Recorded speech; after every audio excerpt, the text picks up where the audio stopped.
So normally, I don't sleep much, but whenever I'm not sleeping, the phone is with me, and it just depends on whenever I feel like saying something, that is how I record it. So that is actually tweeting is for me. These generally happen when I'm actually not thinking, completely not thinking about this, and I'm say working out or probably playing something, and it just happens. We predict linearly, but the changes exponential technologies bring are disruptive and exponential, and hence counterintuitive.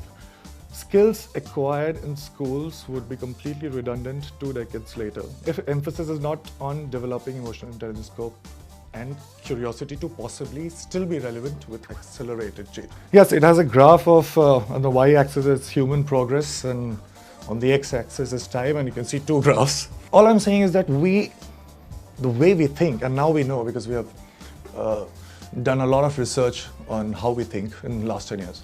So we know that we only think in a linear fashion. So, okay, there is the predator, and I think he would be there in the next 10 seconds, and I will also be there, so let's not go there, and I'll go here. So this is a very linear fashion. I wanted to say that all the technologies that change everything are exponential technologies. So this is what we think. Like if 20 years back, if you were to tell me that there would be something, you can ask any type of question, any question, and it would just instantly tell you the answer. And I would just laugh at this idea. Now we have search engine. You have Google, I have Google. I can ask anything. So we can't predict exponential technologies, the kind of changes they would bring. But when it happens, we redact our brain immediately into believing that we always knew it.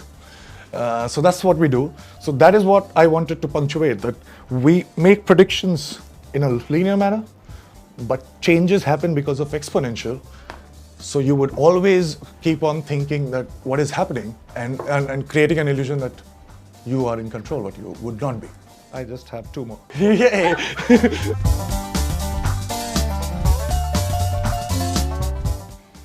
So it says we must look differently at known knowns, must take chances with known unknowns, and be ready to deal with unknown unknown. Oh, that's a great thought. Yeah. So I'm saying we must look differently at known knowns because all the known knowns that are there, and we know that everything is so fixed. All the correct answers, E is equal to mc square. All these are like everything that we know. C is the speed of light in mc square, but actually C is not the speed of light. And when I tell you that it's not speed of light, you actually pay attention right now. And I say that it is a causation thing which happens to be equal to speed of light and hence mc square. And you're like, hey, wait, so I understood the thing completely. And since I can understand E is equal to mc square, so I can use it and make hydrogen bomb. But I never saw this equation differently. Because now, since you're saying that C is different, the entire thing looks different. So that is what I'm trying to do. So your assumptions could be anything. Probably you also don't know your assumptions. And my assumptions could be something else. But even when I read the same tweet,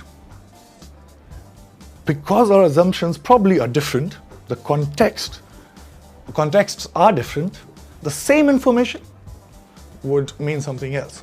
This is the only way I could write. Now, every time I try to make it more comprehensible, and actually it is comprehensible to me, I actually dilute what I'm trying to say.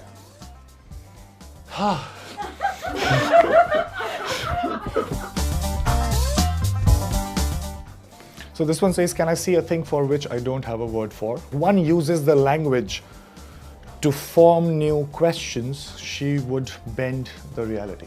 It's not philosophy right now, what I'm saying. We assume that because of this language got developed because I almost had full surety that you can understand me without words, but I had some confusion. And that confusion was with you. So to decrease that confusion, language is formed. So language only decreases the confusion. It doesn't mean that it is without confusion. So that is what it is. It actually adds to a lot of mental constructs. Like right now, you're looking at me and speed of light is 3 into 10 to the power of 8 meters per second, and speed of sound is 332 meters per second. How are you just looking at my lips moving and listening at the same time? You can't, because you just can't.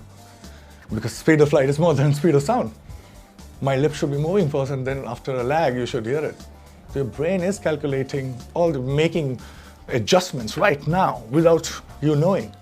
There's a big gap between what we know and what we think we know. It says that forming a majority and earning popularity were the necessary criteria to validate what you know as the only truth. The only successful sperm who knew the rules of the ultimate game and made you would have ironically given. I think it's very simple. It's just that we have this tendency, we read this in behavioral economics, that if we have this tendency that we think that with familiarity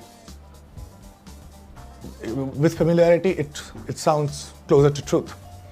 But the number of the same false statement, it doesn't make that statement a truth. So that is what it is. I mean, like, we think that it should be, but it's not. And every time somebody has thought of something which has changed many things, like E is equal to mc square, nobody in the science community were thinking like this. So I think you should be not with the majority, for sure, if you have to come up with something, because that's a wrong description of where you should be. So, and we have some sort of an idea that more number of people saying the same thing is should. All I'm trying to say is to highlight contradiction. We can only talk till the time one is not agreeing with the other one. Because then there is no communication, then there's nodding. We know that, this happens. So then there is no communication. Communication only happens when there is a disagreement. So we need to disagree. Let's talk about it. Hi, this is Sushant Singh Rajput, and please do like this video and subscribe.